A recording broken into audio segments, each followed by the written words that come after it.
All right, Shalom. First and foremost, I want to start by giving all praises, honor, and glory to Yahweh, Ba'ashem, Yahushua, Ba'ashem, Akakadash. Double honor to my apostles and the elders of Great Millstone. Peace and salutation to the brothers doing this work in truth and sincerity. Shalom. Hey, this lesson is going to be through the Spirit. This is your brother Yahweh the Batak, or actually Yazara Allah Batak, coming at you again through the Spirit and inspiration of Yahushua. This lesson is going to be the first part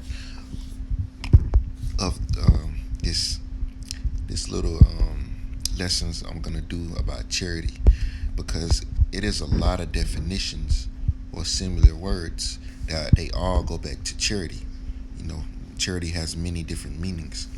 So, I'm gonna read all of these definitions, because this is what charity means. It's a noun. Well, this is a noun version of it. It says, benevolence for the poor. It says Christian love in its highest manifestation. Charity, mercy, because you got to have mercy. We got to be compassion. You got to be compassionate. Alms, giving alms, paying your tithes, giving alms. Charitable foundation. It says costlessness, esteem, affection. From chorus, dear valued, from pi coro, which means to like, to desire.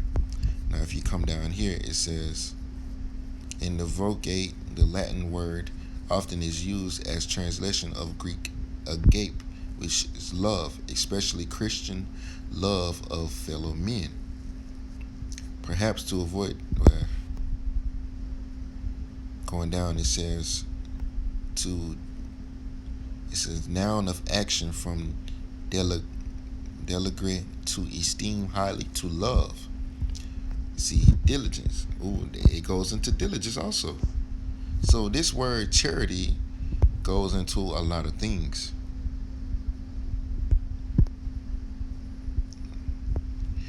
It says general sense of affections people ought to feel for one another. An act of kindness,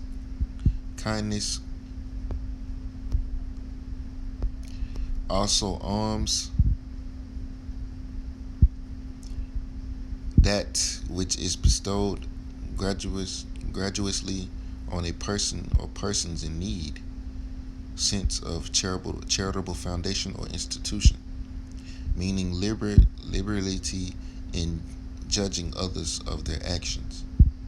So as you can see, something that is related to charity is diligence. So charity is a lot of things. So I'm gonna go into the book of 1 Corinthians chapter 13 verse 1. It says, though I speak with the tongues of men and of angels and have not charity, I am become as sound brass and a trembling a tingling cymbal. And though I have the gift of prophecy and understand all mysteries and all knowledge, and though I have all faith so that I could remove mountains and have not charity, I am nothing. So if you can have all of these things, but if you don't have charity, he said if he didn't have charity, he's nothing, man. If you don't have love, if you don't have diligence, going into the two main definitions for the word charity, if you don't have love and diligence, if you don't care for the poor, if you don't give alms, if you're not compassionate and merciful, then you're nothing.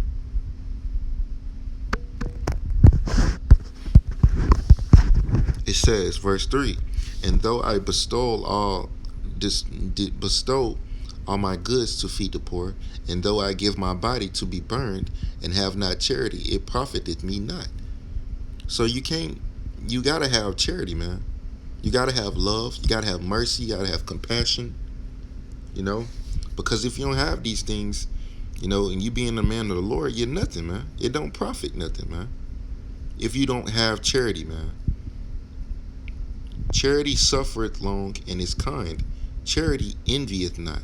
Charity vaunteth not itself, is not puffed up, doth not behave itself unseemly, seeketh not her own, is not easily provoked, thinketh no evil, rejoice not in iniquity, but rejoiceth in truth, beareth all things, believeth all things, hopeth all things, endureth all things.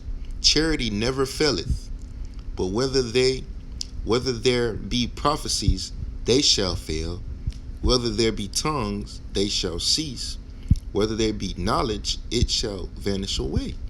For we know in part, and we prophesy in part. But when that which is perfect is come, then that which is a part shall be done away.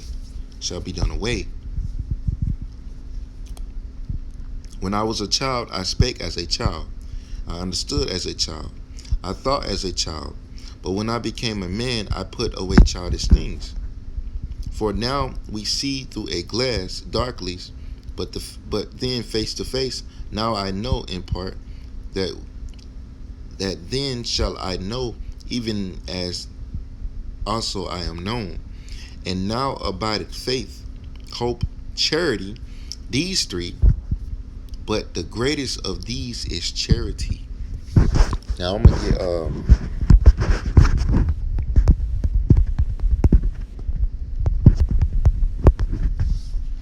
First Peter chapter 4 verse 8. It says, and above all things have fervent charity among yourselves, for charity shall cover the multitude of sins. Let's go back to what charity means. It says, Christian love in its highest manifestation. Mercy, compassion, alms, esteem, costlessness, esteem, affection, dear value. These are all of the definitions of the word charity. Let's go to another dictionary, see if they have the same ones.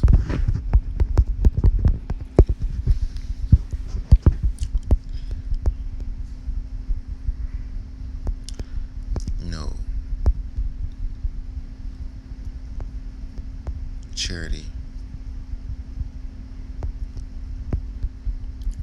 Because you have, in the world, you have charities, basically people that give money to a certain, like you have charity foundations.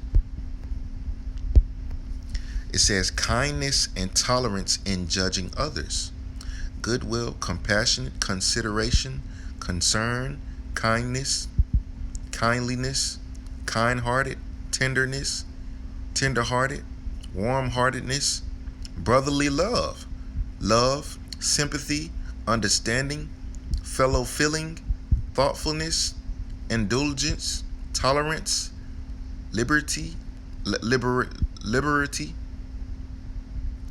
decency, nobly, graciously, leniency. Show a bit of charity to those that are less fortunate than you. Love of humankind, typically in the Christian context, faith, hope, and charity. So all of these are synonyms to the word charity. That also makes up basically the definition of telling you what it is. It comes from the Latin carus, which means dear, caritas, and charity, Christian love, and one's fellows. Christian love with one's fellows.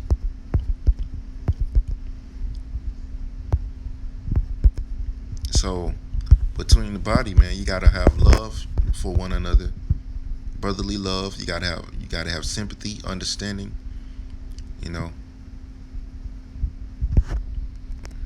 For one another. So without these things, you're nothing, man. So I'm gonna read this again. 1 Peter 4 and 8. And above all things, have fervent charity among yourselves, for charity shall cover the multitude of sins. So we gotta do these things, man. We gotta act accordingly. We have to Be charitable one to another. Compassionate one to another, loving one another. You know, as the scripture has said, man. If you got prophecy, you know all the mysteries, but if you don't have charity, man, you ain't nothing. That's what Apostle Paul said. Go get it again. I hope you brothers is edified with this lesson through the Spirit, man. You know,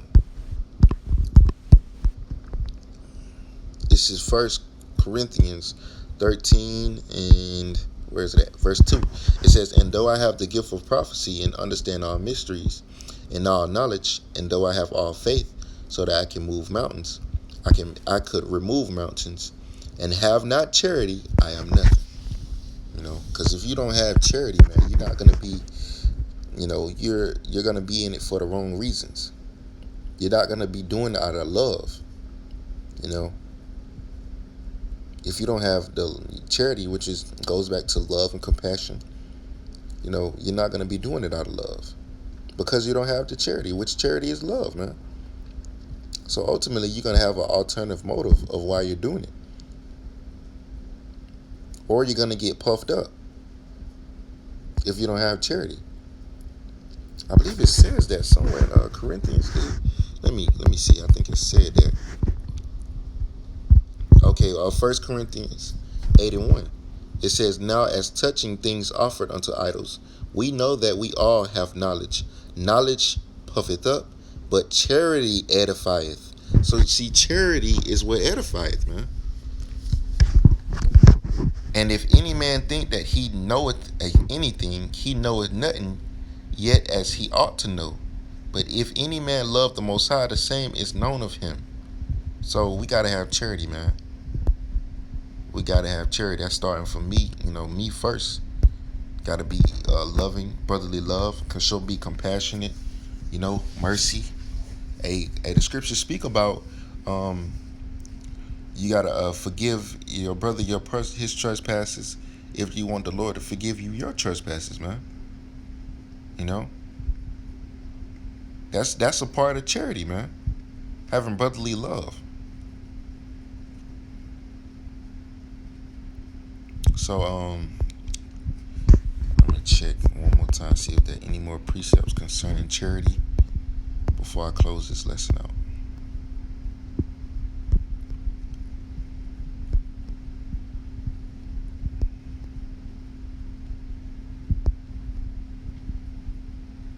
First Corinthians 14:1, it says, "Follow after charity and desire spiritual gifts, but rather that ye may prophesy." 1 Corinthians 16:14, "Let all things be done with charity." Now, if you go back to the definition of charity, it makes lots of sense. Colossians 3:14, it says, "And above all these things put on charity, which is the bond of perfectness."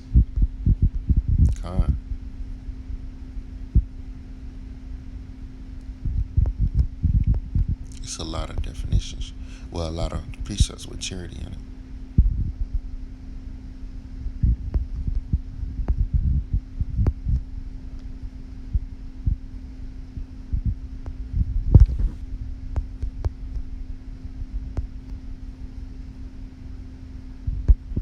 So we gotta have charity because it's a lot of precepts. There are actually 24 precepts that has charity in them in the scriptures, mainly in the New Testament. Yep, mainly in the New Testament. Yep, come on. Let me get one more precept.